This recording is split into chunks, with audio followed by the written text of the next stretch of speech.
और मैं उस अस्पताल में मौजूद था और मैं उनका इलाज के दरमियान 2-3 दिन वहां पे रहा। शहाबुद्दीन साहब की कोविड से मौत नहीं हुई, कोविड के आड़ में शहाबुद्दीन साहब का हत्या हुआ है।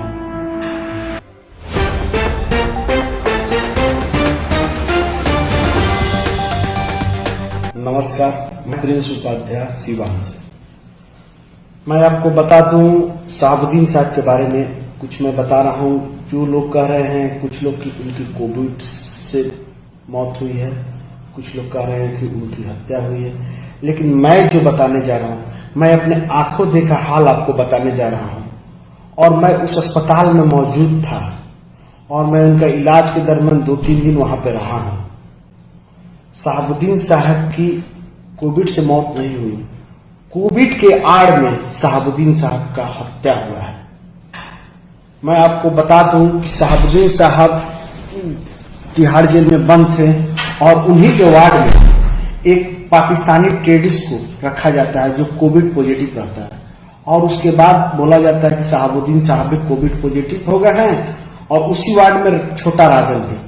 तो दोनों लोगों को तबीयत बिगड़ रहा है, इन लोगों को अस्पताल में एडमिट करना होगा, तो जेल अस्पताल में रखा जाता है और फिर जेल अस्पताल से इन लोगों को शिफ्ट किया जाता है दूसरे अस्पताल में। तो शहाबुद्दीन साहब गौर करने वाली बात है कि शहाबुद्दीन साहब एक पूर्व सांसद भी हैं। तो शहाबुद्दीन साहब को दीनदयाल उपाध्याय अस्पताल में भेजा जाता है, वैसा अस्पताल जहां सुविधा नाम की कोई चीज नहीं है, ना वहां पे उस अस्पताल में सिटी स्कैन मशीन नहीं है।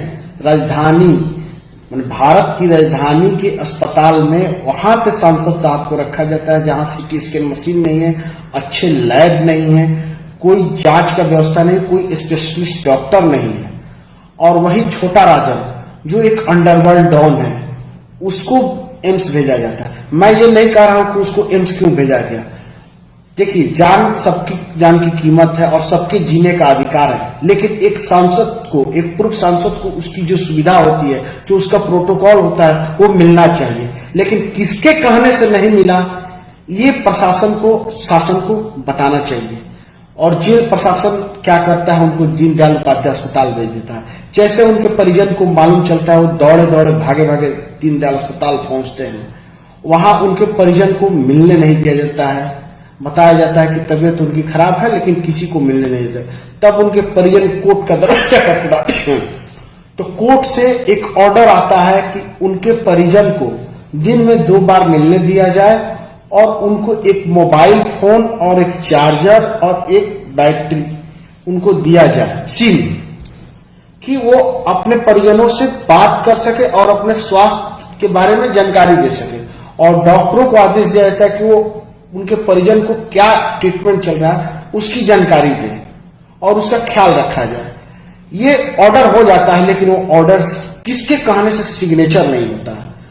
और मैं बृहस्पतिवार को जब पहुंचता हूं अस्पताल तो वहां मैं उसामा साहब को फोन करता हूं, वो बोलते हैं कि मैं अस्पताल के पास में हूं और साहब 4th फ्लोर पे आईसीयू में एडमिट है।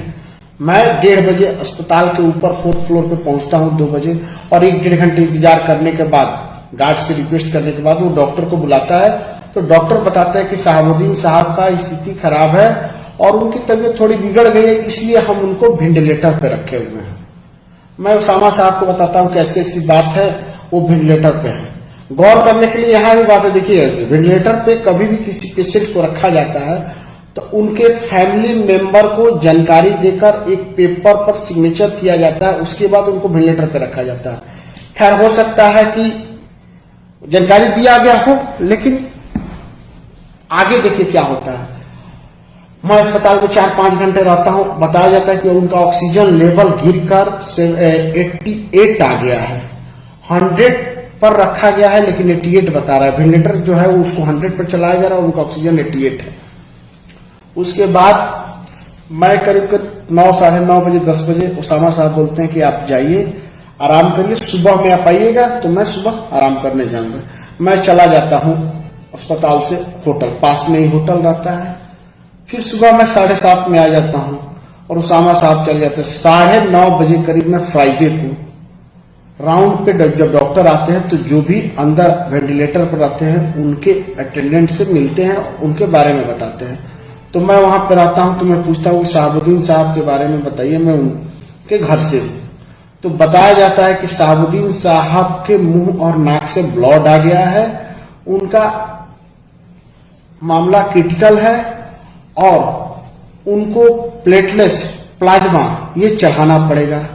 तो हम बोले कि बताइए कब देना है, हम लोग दे देते हैं। तो नहीं आप लोग को नहीं देना है, फाइल हमने आगे भेज दिया है। देखिए फाइल आगे हमने भेज दिया है, किसी का तबीयत खराब हो, किसी को ब्लड की जरूरत, ऑक्सीजन, तो उसके लिए फाइल अप्रूव होके आएगा तो उनका इलाज होगा। आखिर किसके कहने पर ये सब प्रक्रियाएं हो रही थी, कौन है इसका जिम्मेदार? उसके बाद उसामा साहब आते हैं 11-12 बजे करीब में, फिर बातचीत होता है। तो फिर डॉक्टर 2 बजे बताते हैं कि उनका प्लेटलेट्स और प्लाज्मा चढ़ रहा है, और 2:30 बजे बताया जाता है कि वो उनका ऑक्सीजन लेवल ठीक है, उनका ऑक्सीजन लेवल अब आ गया है 95। बड़ी खुशी होती है, हम सिवान के लोगों को बताते हैं कि साहब का कंडीशन अच्छा है। और उसके बाद मैं खाना वाना खाने चला जाता हूँ। मैं उसामा साहब को भी बोलता हूँ कि आप भी खाना खा लीजिए। वो बोलते हैं नहीं, क्योंकि उसामा साहब 3-4 दिनों से खाना नहीं खाए थे, एकदम परेशान थे। फिर हमको बोलते हैं कि नहीं आप जाइए, आप खाना खाइए। मैं खाना खा के आता हूँ 5 बजे के आसपास में, फिर वापस हॉस्पिटल। फिर वो जाते हैं नमाज अदा करने। उसके बाद हमको 7 बजे करीब में बताया जाता है कि उनके मुंह और नाक से ब्लड आया था, तो उनको ब्लड भी चढ़ाने की आवश्यकता है। तो ब्लड चढ़ाया जाएगा, और ब्लड के लिए हमने फाइल भेज दिया। फिर ब्लड भी 8 बजे के आसपास में फ्राइडे को चढ़ने लगता है डॉक्टर के कहने के अनुसार। लेकिन उसी समय एक डॉक्टर हमसे मिलते हैं आपको फ्राइडे को ही दिन में, जो बोलते हैं कि आप लोग यहाँ से इनको शिफ्ट कर दीजिए एम्स, नहीं तो ये नहीं बचेंगे। यहाँ पे कोई इंस्ट्रूमेंट और कोई व्यवस्था नहीं है। मैं मैडम को फोन करके बोलता हूँ कि इनको एम्स शिफ्ट किया जाए, तो वो लोग बताते हैं कि हर्षवर्धन से बात हुई है और वो बता दिए हैं कि एक सीट खाली है, और वो चिट्ठी भी भेज दिए हैं, लेकिन जेल प्रशासन उनको अभी नहीं शिफ्ट कर रहा है। आखिर किसके आदेश का इंतजार कर रहे थे जेल प्रशासन, और किसके आदेश पर हत्या कराना चाहते थे? उसके बाद शाम को 7-8 बजे के करीब में, नहीं शाम को 5 बजे करीब के 6 बजे के आसपास में जेल के एक अधिकारी आते हैं और बोलते हैं इस पेपर पर दस्तखत कर दीजिए। मैं बोलता हूं कि मैं उसामा साहब नीचे वो करेंगे, तो ना आप पूछ के आप भी कर सकते हैं। तो मैं उसामा साहब को फोन करता हूं और बताता हूं कि एक जेल के अधिकारी है, ये पेपर सिग्नेचर करने के लिए बोलते हैं। तो जेल उसामा साहब बोलते हैं कि उसको कर दीजिए। मैं दस्तखत नहीं करता हूं और मैं बोलता हूं कि उसामा साहब बोले हैं कि हम आएंगे तो दस्तखत करेंगे। उसके बाद उसामा साहब आते हैं ऊपर, तो उनसे दस्तखत कराने के लिए बोला जाता है। तो उसामा साहब इतने बदहवास, इतने परेशान रहते हैं कि बिना पेपर पढ़े दस्तखत करने जाते हैं। तब तक पीछे से कोई आवाज देता है कि नहीं पहले एक बार पेपर तो पढ़ लीजिए, उसके बाद दस्तखत कीजिए। तो जब वो पेपर पढ़ते हैं तो उसमें लिखा होता है आपको कि शहाबुद्दीन साहब की तबीयत बहुत खराब है और उनको वेंटिलेटर की आवश्यकता, उनके हार्ट में एक ट्यूब डालना है, जिसके लिए अगर इलाज के दौरान अगर कुछ होता है तो उसके लिए प्रशासन और अस्पताल के कोई भी डॉक्टर जिम्मेवार नहीं होंगे। आप इस पर दस्तखत कर दीजिए, और आपको सारे इलाजों से अवगत कराया गया है। तब शहाबुद्दीन साहब के लड़के बोलते हैं कि कहाँ आपने हमको अवगत कराया है? तब डॉक्टर एक बोलते हैं कि आप तो अब आए हैं, हम लोग तो जानते थे कि ये उनके अटेंडेंट हैं। जेल प्रशासन को बताते हैं, तो इनको हमने बता दिया है और ये दस्तखत नहीं कर रहे हैं। तो हम लोग बोले कि जब इनको बताया तो ये दस्तखत करें। तो जेल प्रशासन कहता है कि मैं दस्तखत नहीं करूंगा, आपको करना होगा। हम लोग भी कहते हैं कि कुछ भी हो जाएगा, जब आप लोग इलाज करा रहे हैं और आप लोग बिना पूछे वेंटिलेटर पर चढ़ा दिए और उसके बाद आप लोग कहते हैं कि आप लोग देखिए, तो हम लोग वो दस्तखत नहीं करते। उसके हम लोगों में बकचक होती है। तो फिर अंदर से एक डॉक्टर आते हैं, बोल रहे कि कोई बात नहीं दस्तखत करेगा तो कोई बात नहीं, ऊपर बात हो गया, छोड़ दीजिए। उसके बाद 10 बजे के आसपास में होटल चला जाता हूँ। फिर रात में 11-11:30 बजे फोन आता है सिवान से कि कहाँ है, हॉस्पिटल पहुंचिए, साहब का स्थिति बहुत खराब है। मैं जाता हूँ अस्पताल तो पता चलता है कि ना सब सामान्य है। फिर मैं होटल आ जाता हूँ। सुबह 6 बजे एकाएक फोन की घंटी बजती है और लोग बताते हैं सिवान से कि शहाबुद्दीन साहब का देहांत हो गया क्या? हम बोले कैसे तो बात है, मैं तो अस्पताल में ही हूँ। अब तो नहीं देहांत हो गया है, पूरा न्यूज चल रहा है। मैं न्यूज भी देखा तो उन पर उनका देहांत का दिखा रहा, तो मैं दौड़े और कांपते हुए भागा, मैं अस्पताल पहुंचा। वहां गया तो पता चला कि नहीं उनकी तबीयत बहुत खराब हो गई, ऑक्सीजन लेवल उनका गिर के 78-75 हो गया है। घबराने की कोई बात नहीं है। उसके 9, साढ़े 9, 10 बजे तक वहां पर हम जेल के ऊपर अस्पताल के खड़े रहते हैं। उसके बाद एक स्वीपर आता है जो सर सफाई करता है, उससे मेरे 2-3 दिन में रहने से थोड़ा परिचय हो गया था। तो मैं उससे पूछा कि शहाबुद्दीन साहब का क्या स्थिति है, तो वो चारों तरफ देखता है और उसके आस्ते से बोलता है कि जब साहब ठीक थे तो उनको वेंटिलेटर पर क्यों रखवाए। हम बोले ठीक थे तो वेंटिलेटर पर क्यों रखवाए। तो बुधवार को रात में अपने से बाथरूम गए हैं, अपने से खाना खाए, और बृहस्पतिवार को जब मैं सफाई करने गया तो देखा कि उनको अपने वेंटिलेटर पर रखवा दिए हैं। तो हम बोले कि अब क्या कंडीशन है। अब तो साहब तो रात में ही मर गए हैं, ये बात किसी को बताइएगा मत। ये स्वीपर बोलता है हमसे 10 बजे करीब में सैटरडे को। उसके बाद मैं सोचता हूं कि अब मैं क्या करूं। फिर आते हैं एक डॉक्टर, उनसे मैं पूछता हूं कि क्या हाल है शहाबुद्दीन साहब का। न्यूज में चल रहा है कि उनका देहांत हो गया। तो डॉक्टर बोलता है कि देहांत नहीं हुआ, इनका ऑक्सीजन लेवल गिर के 35 के आसपास आ गया है। बाकी हम लोग प्रयास कर रहे हैं उनके बचाने के लिए। हम लोग अब परेशान हो जाते हैं। उसके बाद फिर 12 बजे के करीब में आता है डॉक्टर, बोलता है कि उनका ऑक्सीजन लेवल 18-20 हो गया। और हम लोग देख रहे हैं कि अस्पताल परिसर पूरा छावनी में तब्दील हो गया, पूरा फोर्स आ गया। और 12 बजे के बाद वही डॉक्टर आता है 10-15 मिनट के बाद और बोलता है कि शहाबुद्दीन साहब नहीं रहे, डेथ कर गए।